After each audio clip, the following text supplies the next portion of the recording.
Normal Microsoft word এবং Google ডক্সের মধ্যকার মূল পার্থক্য হচ্ছে গুগল ডক্সকে আপনি কোনো রকম অ্যাক্টিভেশনের ঝামেলা ছাড়াই পৃথিবীর যে কোনো প্রান্ত থেকেই খুব সহজেই আপনি অ্যাক্সেস করতে পারবেন এবং বিভিন্ন ব্যক্তি এখানে ডাটা ইনপুট দিতে পারবে। এবং সবচেয়ে মজার যে জিনিসটা দেখেন, আমি মুখে যা বলতেছি সেটা এখানে অটোমেটিক্যালি টাইপ হয়ে যাচ্ছে, যেটা আমাকে হাতে লিখতে হচ্ছে না।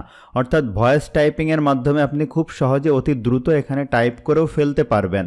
এছাড়া সবথেকে যে বড় সুবিধাটা সেটা হচ্ছে পৃথিবীর যে কোনো প্রান্ত থেকে এখানে অ্যাক্সেস করতে পারবেন আপনি, এবং যে কেউই আসলে এই ডাটাটাই লিখতে পারবে যদি আপনি তাকে অনুমোদন দেন যে এটার ভিতরে তুমি লিখতে পারবে। অথবা আরও সবচেয়ে বড় যে সুবিধাটা সেটা হচ্ছে আপনি এই গুগল ডক্স আপনার বাসার পিসি থেকে, অফিসের পিসি থেকে, বিভিন্ন জায়গা থেকে আপনি অ্যাক্সেস করতে পারবেন। তো এক্সপার্ট হওয়ার জন্য ভিডিওটি অবশ্যই শেষ পর্যন্ত দেখে নেবেন। এছাড়া আপনি যদি আমাদের চ্যানেলে নতুন হয়ে থাকেন তাহলে চ্যানেলটি অবশ্যই সাবস্ক্রাইব করে নেবেন, ফলে বিভিন্ন রকম টিউটোরিয়াল পাবেন যেগুলো আপনার বাস্তব জীবনে অনেক উপকারী, সেগুলো অবশ্যই দেখে নেবেন। তো চলুন আমরা শুরু করি। এই গুগল ডক্সের ভিতরে প্রবেশ করার বেশ কিছু পদ্ধতি রয়েছে। আমি ইতিপূর্বে গুগল শিট নিয়ে একটি টিউটোরিয়াল তৈরি করেছি, ওইটাও আপনারা এখান থেকে দেখে আসতে পারেন আমার চ্যানেল থেকে। তো দেখেন, গুগল ডক্সে প্রবেশ করার 3টি পদ্ধতি আমরা আপনাদেরকে দেখাবো। যেমন প্রথমত, আপনি যদি আপনার গুগল ক্রোম ব্রাউজার বা যে কোনো ব্রাউজারে গিয়ে যদি আপনি লেখেন গুগল ডক্স লিখে সার্চ দেন, তাহলে আপনি এখানে এই যে সাইন ইন গুগল ডক্স এই অপশানটি পাবেন। তবে প্রথমেই বলি, গুগলের যে কোনো সেবার জন্যই আপনার একটা জিমেইল অ্যাকাউন্ট কিন্তু থাকতে হবে। তো আমার জিমেইল অ্যাকাউন্টটি এখানে লগ ইন করা আছে, আপনি দেখতেই পাচ্ছেন, যার কারণে আমি এখান থেকে আর সাইন ইন প্রয়োজন হবে না। আমি এটার উপরে ক্লিক করলাম। ক্লিক করলে আমার যে গুগল ডক্সের টেমপ্লেটটা এখানে ওপেন হলো। আপনি চাইলে এখান থেকে একটি ব্ল্যাঙ্ক ডকুমেন্ট ওপেন করতে পারেন, অথবা একটি রিজিউমি ওপেন করতে পারেন, অথবা লেটারের টেমপ্লেট ওপেন করতে পারেন যদি। এবং আমি ইতিমধ্যে যেগুলা দেখেন কিছুদিনের ভিতরে এখানে ওপেন করেছি সেগুলা এখানে কিন্তু দেখাচ্ছে। তো আমি যদি ব্ল্যাঙ্কের উপরে ক্লিক করি তাহলে এরকম একটি ব্ল্যাঙ্ক প্রেজেন্টেশন ওপেন হবে, সেখানে এই লেখাটা কিন্তু থাকবে না। তো এইটা একটা পদ্ধতি। 2 নম্বরে যে পদ্ধতি সেটা হলো, আপনি যদি আপনার জিমেইলে যান, আমি এখানে জিমেইল লিখে সার্চ দিলাম, আমি জিমেইলের উপরে ক্লিক করলাম। তো এই জিমেইলের ভিতরে থাকা অবস্থায় এখানে 9 ডট বাটনের উপরে ক্লিক করে আপনি নিচের দিকে গিয়ে দেখবেন যে গুগল এই যে ডক্স নামে একটা অপশন পাবেন। এটার উপরে যদি ক্লিক করেন তাহলেও আপনার সেই গুগল ডক্সটি কিন্তু এখান থেকে ওপেন হবে। অথবা আপনি আরও একভাবে করতে পারবেন, এই 9 ডট বাটনে ক্লিক করে এখানে দেখেন ড্রাইভ একটা অপশন আছে, এটার উপরে ক্লিক করবেন, গুগল ড্রাইভটা ওপেন হবে। তো গুগল ড্রাইভটা ওপেন হওয়ার পরে দেখেন এখানে আমার যতগুলা ফোল্ডার আছে বা যা কিছু আছে সবগুলা এখানে দেখাচ্ছে। আপনি এখানে নিয়ে যাবেন, যাওয়ার পরে গুগল ডক্সের উপরে ক্লিক করবেন, করার পরে এখানে ব্ল্যাঙ্ক ডকুমেন্টের উপরে যদি ক্লিক করেন তাহলেও কিন্তু একটি ব্ল্যাঙ্ক ডকুমেন্ট ওপেন হবে। তো এই 3টি পদ্ধতি অ্যাপ্লাই করে যেটি আপনার ভালো লাগে সেটি আপনি এখান থেকে করে নেবেন। তো ধরুন আমি এখান থেকে একটি ওপেন করছি, আমি এটার উপরে ক্লিক করলাম। তো আমার এরকম একটি ব্ল্যাঙ্ক ডকুমেন্ট ওপেন হলো। তো প্রথমে আমরা আপনাদেরকে দেখাই যে আমি কিভাবে আসলে ভয়েস টাইপিংটা করলাম, এটা দিয়েই শুরু করি। তো ভয়েস টাইপিং করার জন্য আপনাকে গুগল ক্রোম ব্রাউজার ব্যবহার করতে হবে, অন্য ব্রাউজারে কাজটি নাও হতে পারে। সেক্ষেত্রে আপনি জাস্ট টুলসে যাবেন, যাওয়ার পরে এখানে ভয়েস টাইপিং এই অপশনের উপরে ক্লিক করবেন। করার পরে এখান থেকে আপনাকে ভাষা সিলেক্ট করতে হবে, আপনি যে ভাষায় কথা বলবেন। তো ধরুন আমি ইংলিশ ইউএস ভাষায় কথা বলবো, সেক্ষেত্রে আমি ক্লিক টু স্পিক এটার উপরে ক্লিক করলাম। Hello viewers, welcome to our channel, hope you are doing well. Today we are going to show you how to use Google Docs easily. তো দেখেন আমি যে কথাগুলো বললাম এখানে কিন্তু অটোমেটিক লেখা হয়ে গেছে। এখন যদি আপনি বাংলা চান সেক্ষেত্রে কি করবেন, এখান থেকে ইংলিশ ইউএসের জায়গায় নিচের দিকে গিয়ে আপনি বাংলা পাবেন, দেখবেন আরও অন্যান্য ল্যাঙ্গুয়েজ আছে। আমি বাংলাদেশ দিলাম, যেহেতু আমি বাংলাদেশ থেকে কথা বলছি। তো দেওয়ার পরে আমি এখানে ক্লিক করে কথা বলতে শুরু করি। দেখুন আমি এখন যেটা বলবো সেটা কিন্তু এখন এই জায়গায় টাইপ হয়ে যাচ্ছে। তো এইভাবে আপনি টাইপটা করে নিতে পারবেন। এখন আমি এটা পজ করে দিলাম। তো মাইক্রোসফট ওয়ার্ড এবং গুগল ডক্সের ভিতরে সবচেয়ে বড় যে পার্থক্যটা সেটাই আমরা এখন দেখব। সেটা হচ্ছে যে এই যে ডক্সটা এটা আপনি শেয়ার করতে পারবেন। তার আগে প্রথমে আমি এটা একটা নাম দিলাম হচ্ছে, দেখেন আমি এখানে যা লিখছি ওইটা এখানে চলে আসছে। আমি দিলাম হচ্ছে ডেমো ডক্স, এটার উপরে রেখে বাইরে ক্লিক করলে সেভ হয়ে গেল। দেখেন এখানে একটা অপশান আছে, এইটা যে অপশান সেটা হচ্ছে অটোমেটিক্যালি আমার গুগল ড্রাইভে সেভ হচ্ছে, অর্থাৎ আমার অনলাইনে সেভ হয়ে যাচ্ছে। আপনি দেখলেন না এখানে গুগল ড্রাইভে আমার অনেক কিছু আছে। এখন আমি যদি এটা কোনো একটা ফোল্ডারে রাখতে চাই, দেখেন এখানে আমার অনেকগুলো ফোল্ডার আছে। গুগল ড্রাইভ কী জিনিস, যে আমি আসলে গুগলে একটা অ্যাকাউন্ট করলে জিমেইল করলে আমাকে 15 জিবি জায়গা দিবে, যেখানে আমি অনেক কিছু রাখতে পারবো। সেটাই হচ্ছে আসলে গুগল ড্রাইভ। আমার গুগল ড্রাইভ সম্পর্কিত ডিটেইল টিউটোরিয়াল আছে, আপনি দেখে নিতে পারেন। তো এখান থেকে নিউ এর উপর ক্লিক করে আপনি নিউ ফোল্ডার এরকম একটি করতে পারেন। যেহেতু আমার অনেক ফোল্ডার আছে আমি করছি না, এইটাকে একটা ফোল্ডারের ভিতরে ঢুকাই আমরা। দেখেন এটার উপরে মুভের উপরে ক্লিক করলাম, করে এখানে অনেকগুলা যে ফোল্ডার আছে, আমি ধরুন কোনো একটা ফোল্ডারে, ধরুন আমি এই যে ইউটিউব, এটার উপরে ক্লিক করে মুভ দিলাম।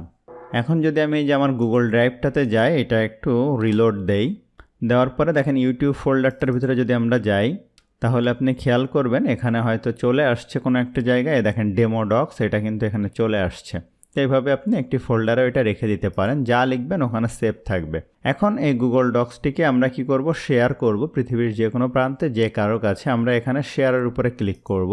ক্লিক করার পরে এই শেয়ারটাও আসলে দুইভাবে করা যায়। যেমন এখানে যদি আপনি কারোর জিমেইল অ্যাকাউন্ট লেখেন, সেক্ষেত্রে তার কাছে শেয়ার হয়ে যাবে। যেমন আমি হয়তো লিখলাম, আমি এখানে লিখলাম tanjim.og@gmail.com, তার কাছে শেয়ার করার জন্য। ঠিক আছে, তো তাকে আমি কি পারমিশন দিব, দেখেন এখানে ভিউয়ার দিলে সে শুধু এটা ভিউ করতে পারবে, এডিটর দিলে সে এডিট করতে পারবে, কমেন্টর দিলে সে কমেন্ট করতে পারবে। আমি এডিটর দিলাম, দেওয়ার পরে যদি আমি এখানে সেন্ড দেই অথবা এখান থেকে কপি লিঙ্ক দেই, দিয়েও তাকে আলাদাভাবে মেইল করি, তাহলে সে কিন্তু এই জিনিসটা পেয়ে যাবে। এখান থেকে সেন্ড দিলেই তার কাছে চলে যাবে। আরেকটা পদ্ধতি দেখেন, এটা আমি ওয়ানার, এই যে tanjimul.tripoli, আরও একভাবে আপনি এটা করতে পারেন। লিঙ্কটা এই রেস্ট্রিক্টেড থেকে এনিওয়ান উইথ দ্য লিঙ্ক, এটার উপরে ক্লিক করবেন। করার পরে ভিউয়ার থেকে দিয়ে দিবেন এডিটর, দেওয়ার পরে এই লিঙ্কটা যদি আপনি কপি করে নেন, কপি করে নেওয়ার পরে পৃথিবীর যে কোনো প্রান্তে যাকেই আপনি লিঙ্কটা মেইল করেন, সে কিন্তু এই লিঙ্কের মাধ্যমে হুবহু এই গুগল ডক্সটা ওপেন করতে পারবে। আমি ডানের উপরে ক্লিক করলাম। তো একটু আগে দেখছিলেন যে এখানে একটা লক চিহ্ন ছিল, এখন কিন্তু এটা উঠে গেছে। এখন এই যে লিঙ্কটা দেখেন আমি কপি করছি, এই লিঙ্কটা এখানে পেস্ট করলাম। এই লিঙ্কটা আপনি যাকেই দেন না কেন, সে কিন্তু এই লিঙ্কটা দিয়ে সহজেই গুগল ডক্সটাতে প্রবেশ করতে পারবে। এখন আমরা এখানকার বেসিক ফরম্যাটিং বা অন্যান্য জিনিসগুলো নিয়ে কথা বলি, যে এখানে আসলে আপনি কিভাবে কাজ করবেন। তো আমি এই লেখাগুলো এখান থেকে মুছে দিচ্ছি। দেওয়ার পরে আমি যদি কোনো কিছু সিম্পলি লিখতে চাই, যে my name is Raihan Tanjim, এইটাই লিখলাম। লেখার পরে লেখার যদি আমি ফন্ট চেঞ্জ করতে চাই, এখানে ফন্ট আছে, আমি এখান থেকে টাইমস নিউ রোমান করলাম।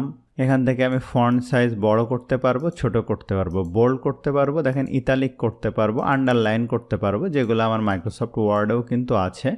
এখান থেকে আমি লেখার কালার চেঞ্জ করতে পারবো।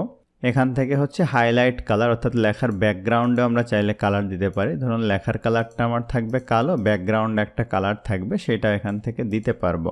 এরপরে আমি যদি কোনো ছবি ইনসার্ট করতে চাই, এই যে insert image upload from computer, এটার উপরে ক্লিক করলাম।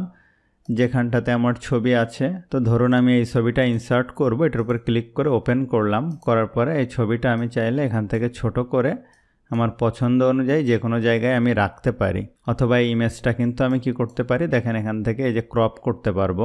এরপরে এই ইমেজের উপরে ক্লিক করে দেখেন এখানে ইমেজ অপশান আছে, এখানে টেক্সট রাপিং আছে, এই যে in line with text, wrap text, in front of text, এইগুলো যারা এমএস ওয়ার্ড ইউজ করছেন আপনাদের জানার কথা। যেমন আমি যদি ইন ফ্রন্ট অফ টেক্সট দেই, দেওয়ার পরে দেখেন এই ছবিটা কি হবে, আমার এই যে লেখাটা আছে লেখার উপরেই আমি এই লেখাটা একটু ইন্টার দিয়ে নিচেই নামাই, এটা কিন্তু এই ছবির উপর, এই লেখার উপরে ছবিটা আমি রাখতে পারবো। এই ছবিটার উপর যদি ইন লাইন উইথ টেক্সট দিই, তাহলে দেখেন লেখাটা কিন্তু বাইরে চলে যাচ্ছে। এরপরে এখানে আছে বিহাইন্ড টেক্সট, দেখেন এটা দিলে কি হবে, আপনি এই ছবিটা এই লেখার পিছনে রাখতে পারবেন। এইভাবে আপনার এই ছবি ইনসার্ট করার পরে অনেকগুলো ফরম্যাটিং আছে, যেগুলো এখান থেকে অ্যাপ্লাই করতে পারবেন। এখান থেকে ক্রপ আছে, আপনি চাইলে ছবির সাইজটা এখান থেকে ছোট করেও নিতে পারবেন। ঠিক আছে, তো এইভাবে ছবি ইনসার্ট করে আপনার পছন্দ অনুযায়ী যে কোনো জায়গায় আপনি রাখতে পারবেন। এখানে আবার টেক্সটের বিভিন্ন রকম স্টাইল আছে, টাইটেল টেক্সট করতে পারেন একটু বড়, অথবা আপনি সাবটাইটেল টেক্সট করে একটু ছোট করতে পারেন, যে জিনিসগুলো আসলে অতটা বেশি প্রয়োজন হয় না। ঠিক আছে, এরপরে যে জিনিসটা আছে সেটা হচ্ছে দেখেন link, hyper link. Hyper link হচ্ছে আপনি কোনো লেখার সাথে যদি কোনো কিছু যুক্ত করতে চান, যেমন এই লেখাটা সিলেক্ট করে হাইপার লিঙ্কের উপরে ক্লিক করে আপনি অন্য একটা লিঙ্ক বা কোনো কিছু অ্যাড করতে পারেন। যেমন আপনি এখানে লিখলেন যে www.facebook.com, লেখার পরে আপনি অ্যাপ্লাই দিলেন, এখন এটা কিন্তু লিঙ্ক হয়ে গেছে। এখন এইটার উপরে কেউ যদি মাউসটা ধরে তাহলে সে হাইপার লিঙ্কটা দেখতে পাবে। এখন আমি কোনো লেখা হয়তো এখানে কিছু ডেমো টেক্সট যদি নিয়ে আসি, যেমন আমি এখানেই কথা বলি, hello viewers, welcome to Raihan Tanzim, আশা করি সকলে বেশ ভালোই আছেন। তো আজকে আমাদের যে টিউটোরিয়াল সেটা হচ্ছে এক্সেল সম্পর্কিত, এবং আজকে আমরা কথা বলবো, ধরুন এই যে হজবরল কিছু কথা বললাম, এগুলো আবার দেখেন এই ফরম্যাটিং হয়ে গেছে, আমি এগুলো উঠিয়ে দেই, আমি নান কালার দিয়ে দেই। এবার এখান থেকে দেখেন এই যে আপনার যে লেফট, রাইট, মিডিল, জাস্টিফাইড যে জিনিসগুলো এমএস ওয়ার্ডে আছে, ওখান থেকে আপনি এই কাজগুলো কিন্তু করে নিতে পারবেন, ঠিক আছে। এরপরে এখানে প্যারাগ্রাফ, লাইন স্পেসিং আছে, আপনি দুইটা লাইনের ভিতরে যদি গ্যাপ বেশি রাখতে চান সেটা আপনি করতে পারবেন। আর এগুলো যে বুলেট যে জিনিসগুলো আছে, বুলেট প্রয়োজন হয় সেটা আপনি এখান থেকে দিতে পারবেন। এখান থেকে নাম্বারিং করতে পারবেন। এটা হচ্ছে, এরপরে আছে ইনডেন্ট। ইনডেন্ট হচ্ছে সরানোর জন্য, যদি আপনি সরাতে চান একটি লেখা সেক্ষেত্রে ইনডেন্ট ব্যবহার করবেন। এইগুলো ছিল মোটামুটি লেখা সম্পর্কিত। হ্যাঁ, তো আমি এখান থেকে বুলেটটা মুছে দেই।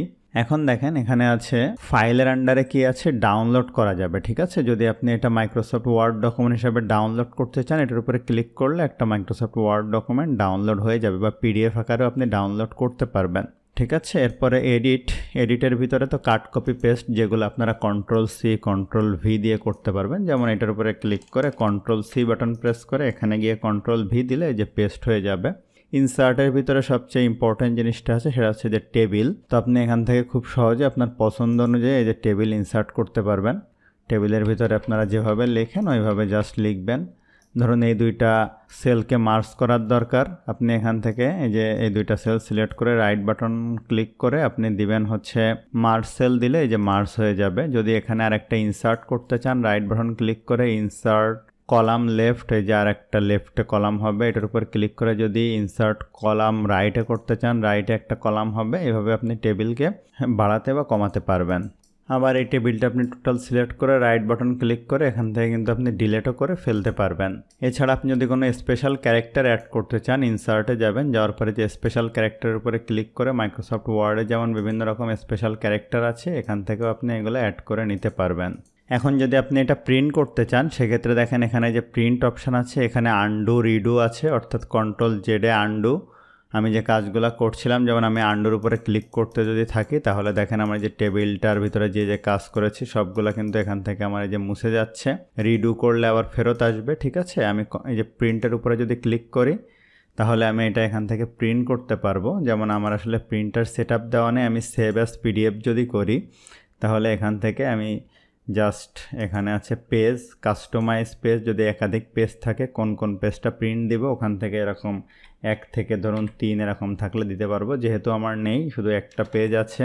এরপরে হচ্ছে মার্জিন, আপনি এখান থেকে ডিফল্ট মার্জিন বা মিনিমাম মার্জিন সিলেক্ট করতে পারেন। করার পরে আপনি জাস্ট সেভের জায়গায় প্রিন্ট দিলে এটা ডকুমেন্টটা আপনার প্রিন্ট হয়ে যাবে। তো গুগল ডক্সে আসলে এই কাজগুলো যদি আপনি মোটামুটি জানেন, তাহলে আপনি একজন চাকুরিজীবী, চাকুরি প্রার্থী অথবা কম্পিউটার ইউজার যাই হন না কেন, সেক্ষেত্রে আপনার কাজগুলো আশা করি চলে যাবে। যখন আপনি এটা কেটে দিবেন, ধরুন আমার এটা কাজ শেষ, আপনার কোনো কিন্তু সেভ করার প্রয়োজন নেই, অটো এগুলো সেভ হচ্ছে। আমি এখান থেকে কেটে দিলাম। এখন আমার যে এই যে গুগল ড্রাইভ ছিল, আমরা একটু ব্যাকে যাই, গিয়ে আবার ওপেন করে যে ইউটিউব ফোল্ডারে আমি বলছিলাম না যে রাখছি এটা, তো ইউটিউব ফোল্ডারের উপরে গেলে দেখেন এই যে ডেমো ডক্স, এটার উপর যদি আমি ক্লিক করি, তাহলে আপনি কিন্তু আমার সে লেখাগুলো এখান থেকে পেয়ে যাবেন। তো আশা করি ভিডিওটা আপনাদের জন্য হেল্পফুল ছিল। ভিডিওটি ভালো লাগলে অবশ্যই লাইক করবেন, কেমন লাগলো কমেন্ট করবেন, আপনার বন্ধুদের সাথে শেয়ার করতে ভুলবেন না।